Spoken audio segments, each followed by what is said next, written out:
Welcome to the Human Capital Innovations Podcast, your go-to source for personal, professional, and organizational growth and development. We hope you tune in often for all things people management, organizational development and change, organizational leadership, and social impact related. Maximize your personal and organizational potential with Human Capital Innovations Podcast.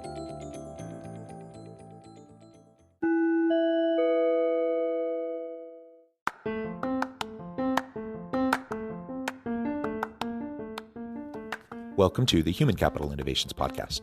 In this HCI podcast episode, I talk with Luke Switkowski and Mark Grignon about key trends in HR operations in the Workday industry.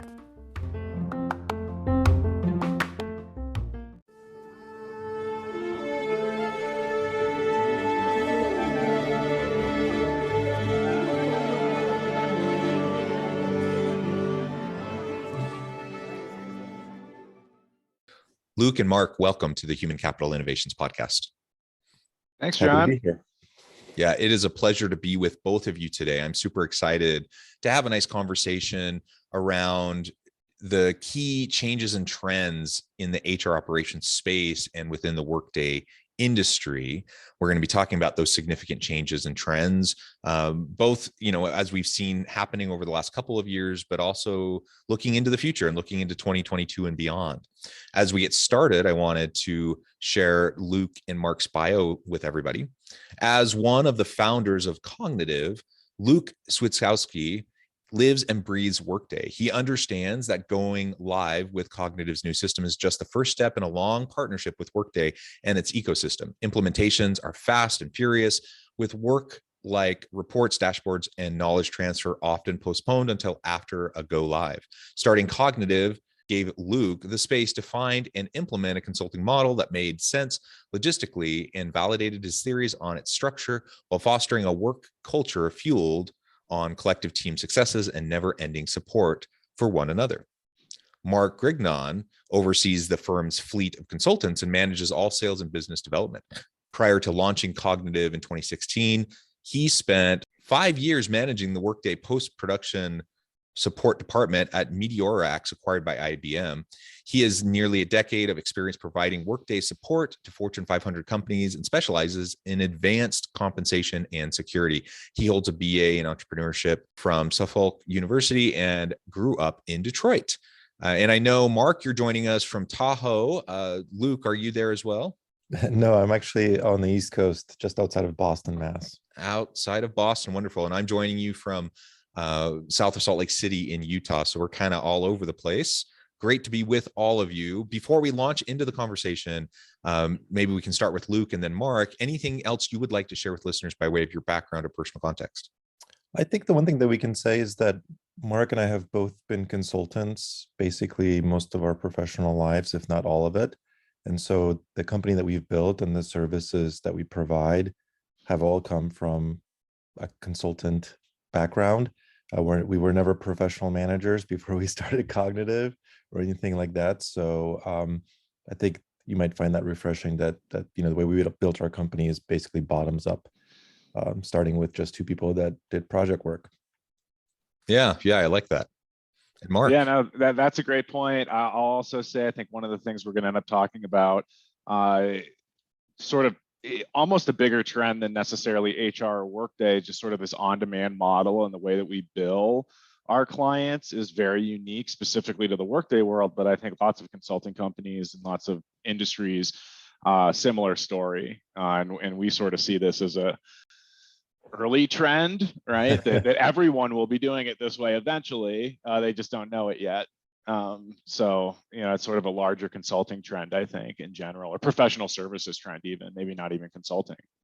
Yeah. I think professional services, absolutely. And certainly consulting.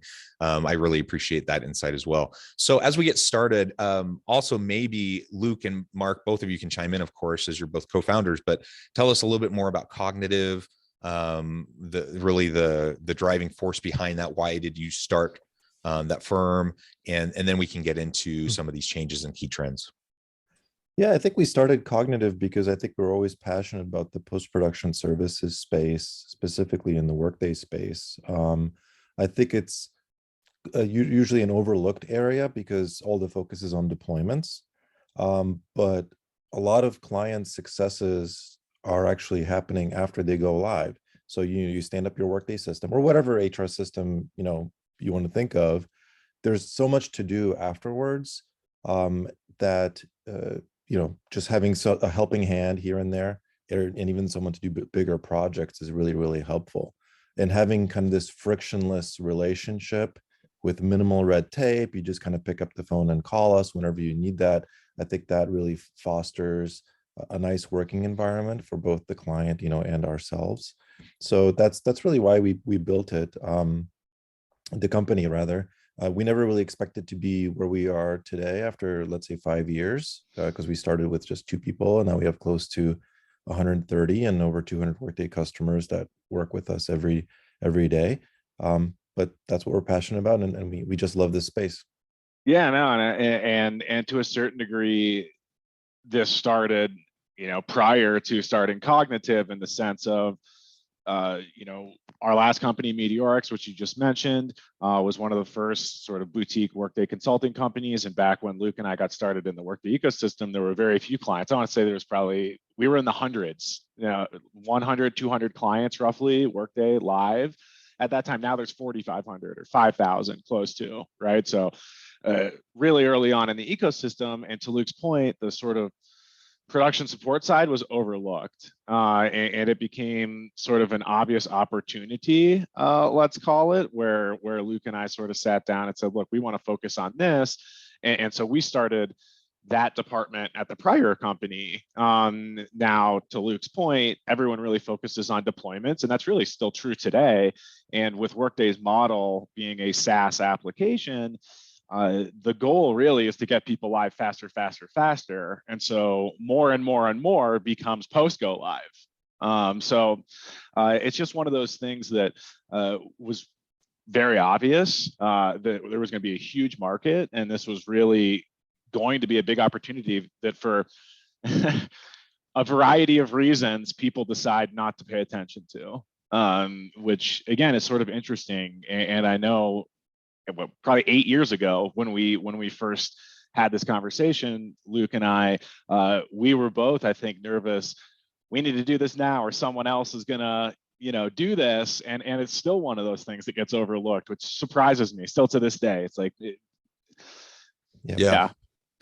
Well, very, very good. And perhaps we can step back for just a moment. I suspect, I would hope that many listeners are familiar with the Workday ecosystem as you describe it, but I suspect some aren't. So perhaps you can explain that the ecosystems briefly and simply for us, and then we can move into talking more about really how it's utilized within organizations and get into these changes in key trends.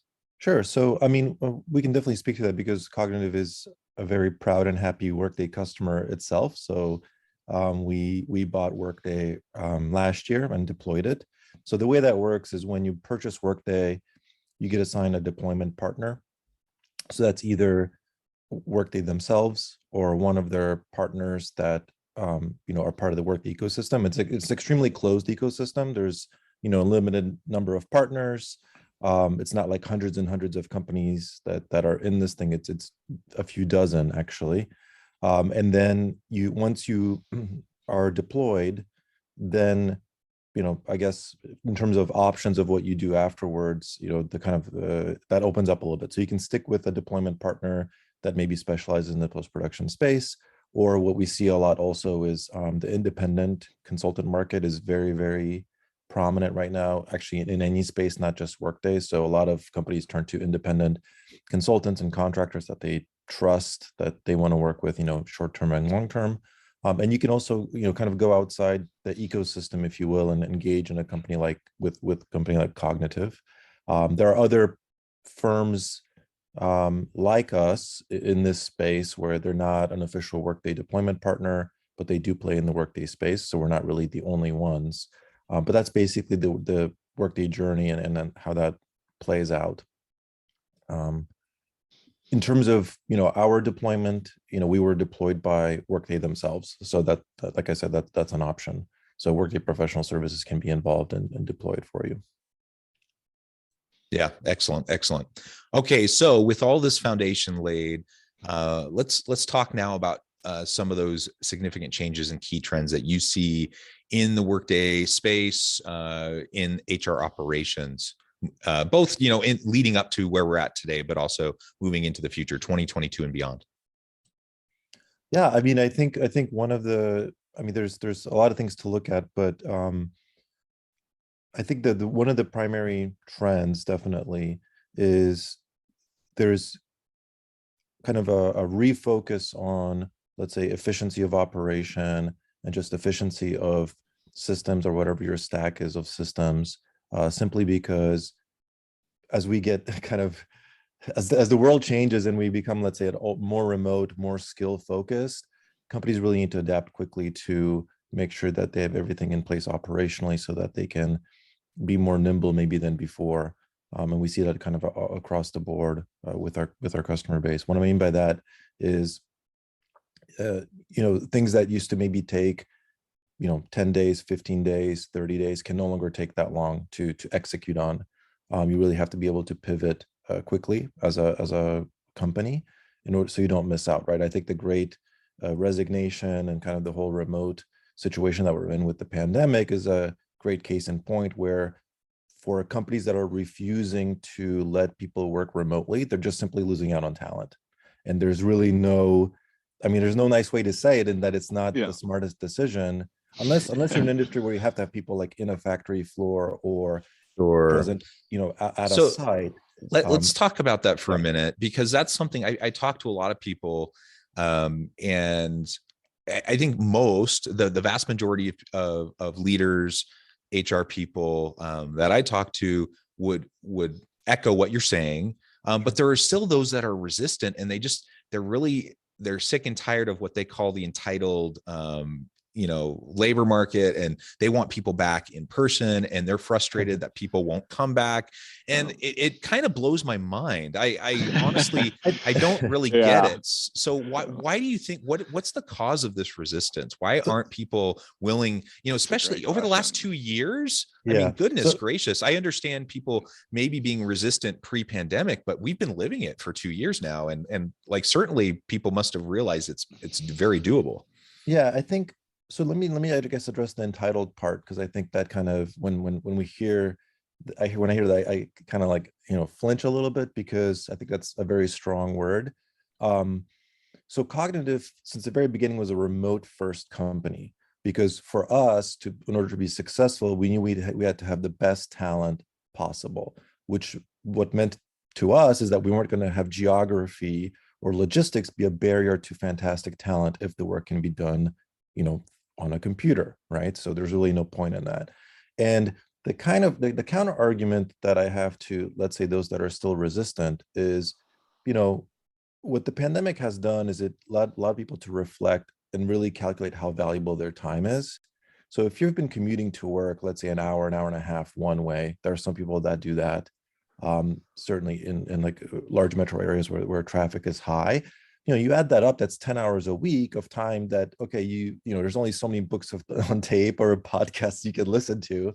And maybe people are like, you know what, I am not willing to sacrifice that time anymore, right? Or I want to live closer with families, and that's no longer a negotiable thing that I'm willing to give up, right? So I don't think it's a entitlement thing. I think it's just people reprioritizing what's important in their lives.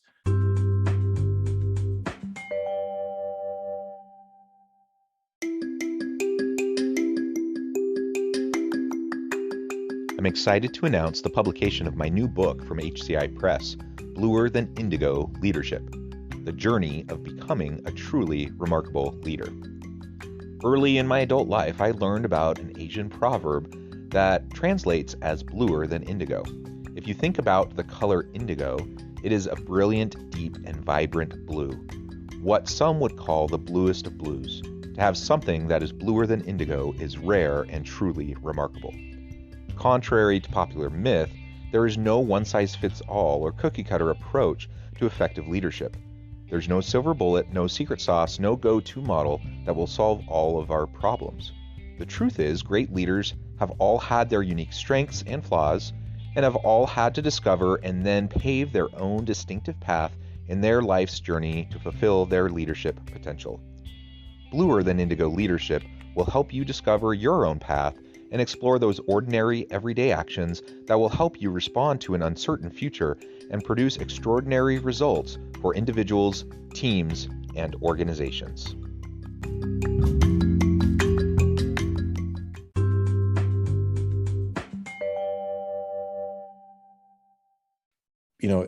If that means that they're going to say no to travel to work every day or an office, then they're willing to do that. And what that has shown, though, is for those who are resistant to that change, is that they end up losing out on the talent, right? Because it's definitely happened at Cognitive where, I talk to candidates and I basically ask, like, why are you applying here? Like, your resume looks fantastic. You're crushing your career where you're at.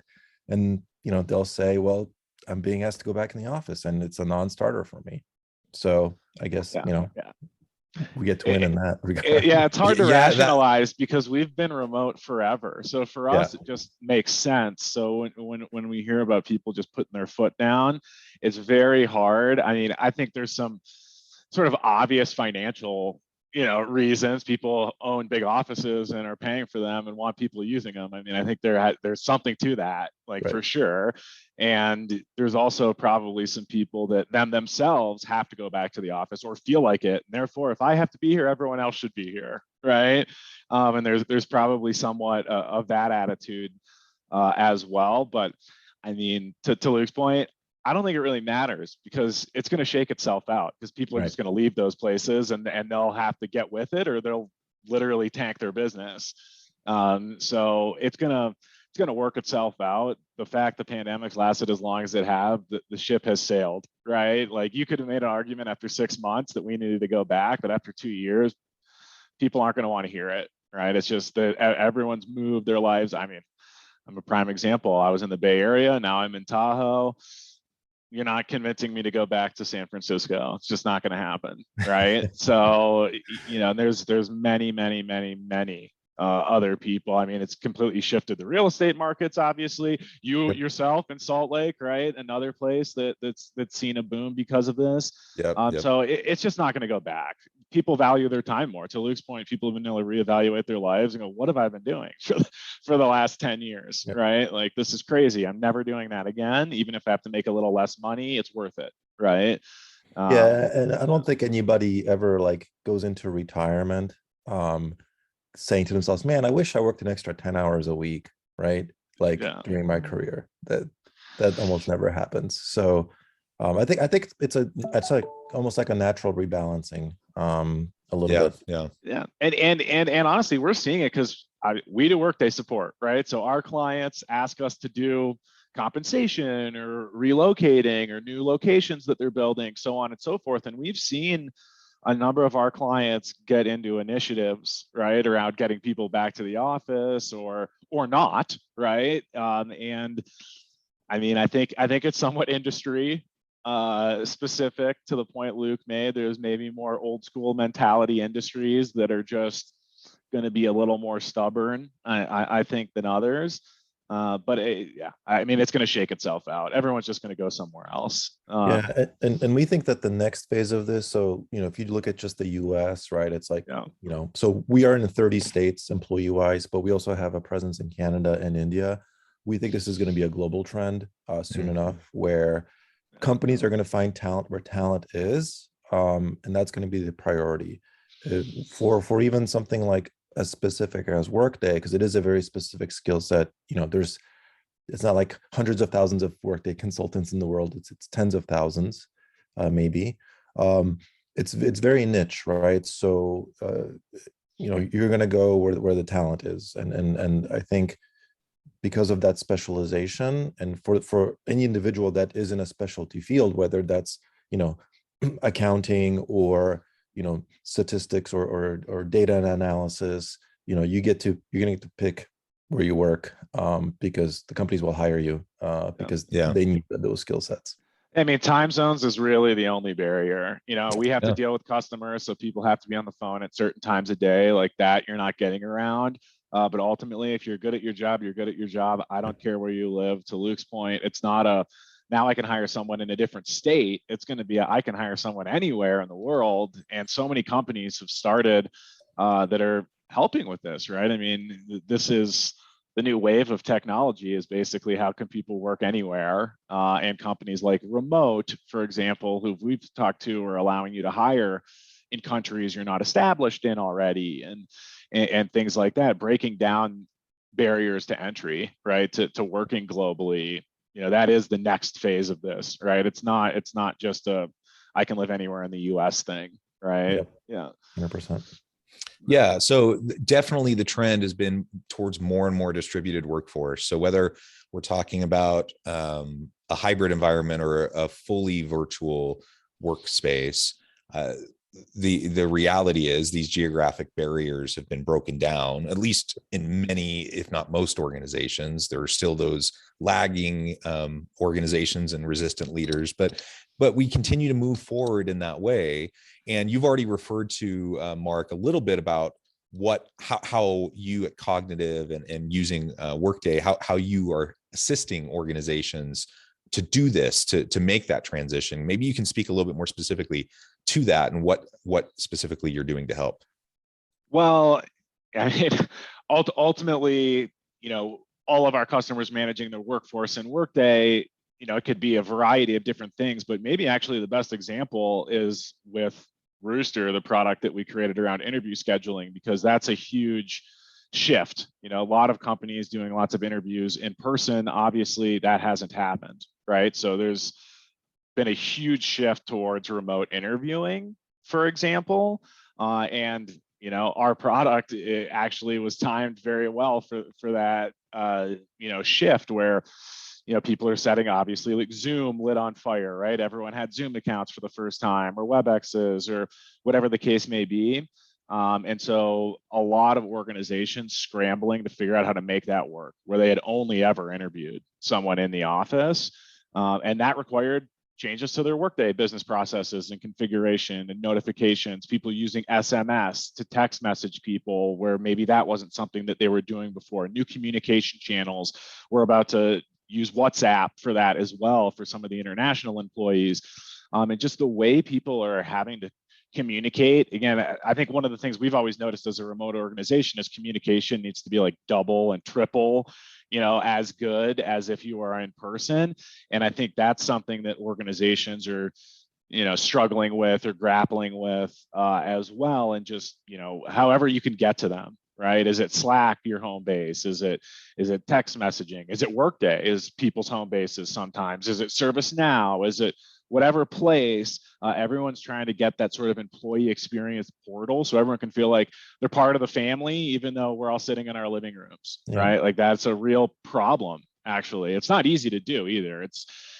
There are advantages to being in person, right? Like as a remote company, we can actually admit that, right? There is something to being in person for sure. But I think ultimately the pros outweigh the cons, I guess, but there are cons, right? There is advantage to being in front of somebody's face, right? Yeah, and I think even something as simple as self-service, right? And mobile usage of an application. I think Workday was definitely way ahead of everybody else in terms of kind of being mobile first for a lot of transactions and things like that. And even though, self-service for both employees and managers has been around for 15 years now, technically, the rate of adoption of these technologies within organizations is maybe not as fast as people think. And what this kind of remote environment has done is it kind of accelerated that, right? So if my workforce is going to work in a distributed way, I need to find ways for them to engage in a distributed model so that they can be engaged with the people in the process and the systems. So we're definitely seeing, an uptick in just companies kind of going like, okay, fine, we will finally allow managers to do XYZ transactions and initiate them on their own without having to go to an HR partner or a comp partner or whatever. And that's been accelerating for sure, especially in the last year and a half, 2 years. Yeah, and that's actually interesting too, like how people are measuring things, right? Like you used to see someone do something in the office, right? So you knew it was happening. Now it's well, how do I know you're even doing stuff, right? So people are measuring, are you actually logging into the system? Are you doing your job through self-service? To Luke's point, what's actually happening? I have to measure what you're doing. I can't just be the water cooler hero, right? That everyone likes in the office. I actually have to do something, right? And so people are measuring a lot more than they used to as well. That's also true. Like the reporting has gotten into usage and who's doing stuff and not just sort of the end result, right? Which is kind of interesting, actually. Yeah. Yeah. Well, very good. Luke and Mark, it has just been a pleasure. I note the time, and the time has flown by. I'm going to have to let you go here in just a minute.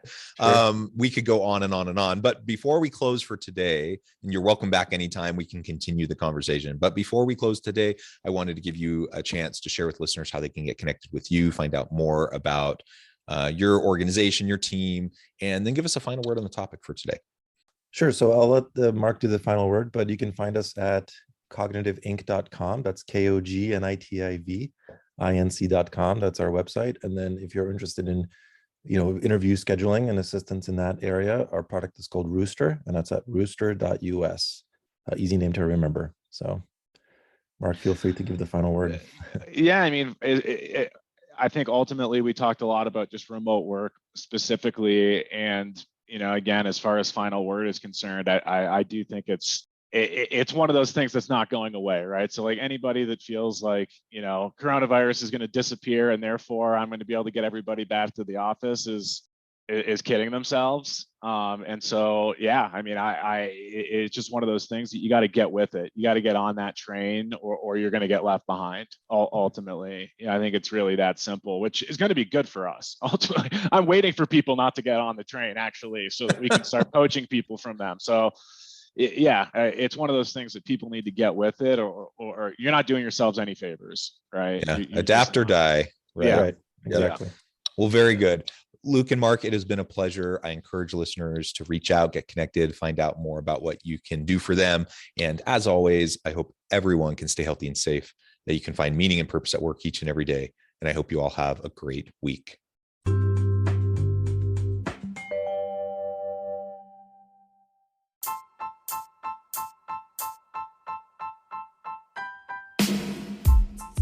The alchemy of truly remarkable leadership. Ordinary, everyday actions that produce extraordinary results. Consider how the nature of work has shifted over the past 50 years. With increased globalization, rapid technological advancement, and the shift in economic composition, the average job of today looks very different than the average job of 50 years ago. What will the jobs and organizations of tomorrow look like? Moreover, what does this all mean for organizational leaders? What are the core competencies and capabilities of organizations and their leadership that are prepared for continued disruption and geopolitical and socioeconomic shifts? Regardless of what the future holds, increasingly, leaders need to be socially minded, data-driven, decisive, champions of talent, and disruptors of the traditional notions of leadership, teams, organizations, and work. The alchemy of truly remarkable leadership will help you to explore your own leadership competencies and capabilities and consider ways to apply and implement them into your workplace and personal life.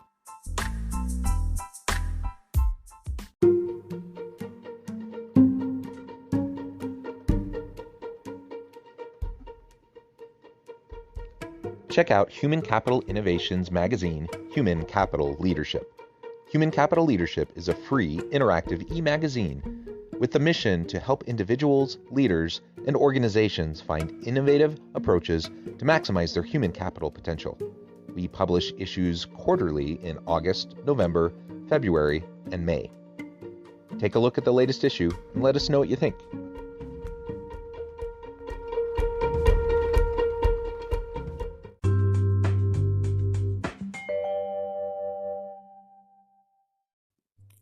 Thanks again for joining us for this episode of the Human Capital Innovations Podcast. I hope you stay healthy and safe and that you have a great week.